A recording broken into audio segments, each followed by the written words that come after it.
لو حضرتك مواطن مصري عايش في أوروبا وفي الخليج وناوي تعمل مقارنة ما بين الأسعار بره والأسعار هنا، فيا ريت حضرتك تكون موضوعي شوية في تقييمك.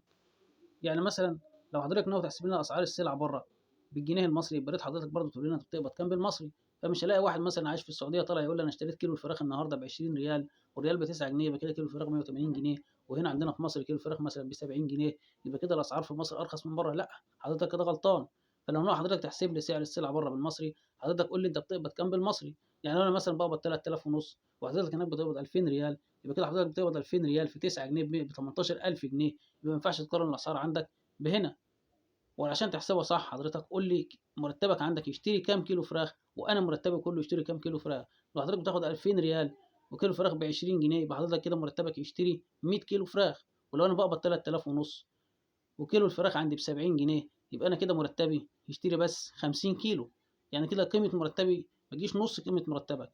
يبقى ازاي حضرتك بتعمل مقارنه يعني بين الاسعار هناك وهنا؟ ازاي وعايز تقنعني ان هنا ارخص؟ مستحيل طبعا، حضرتك بتكذب. حضرتك كده بتشتغلنا وبتشتغل نفسك.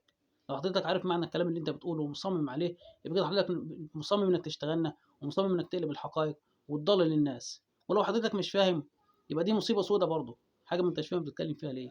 اعرف معنى الكلام اللي بتقوله الاول، ما تتكلمش اي كلام وخلاص. عارفين يا عم انك وطني وحلو وجميل وكيوت، واحنا برضه وطنيين برضه. الناس اللي هنا برضه ناس وطنيه وبتحب بلدها. مش معنى ان الواحد زعلان شويه من ارتفاع الاسعار او زعلان شويه من الاوضاع الاقتصاديه اللي مش كويسه، يبقى خلاص احنا بقينا كفار يعني مثلا او بقينا خونه. احنا برضه وطنيين زيك، بس يا ريت يبقى في موضوعيه شويه، يا ريت يكون في مصداقيه. خليك صادق مع نفسك ومع الناس، بلاش تضحك على الناس. الناس على اخرها ناس طفحانه، مش مستنيه حد يكذب عليهم اكتر من كده. شكرا.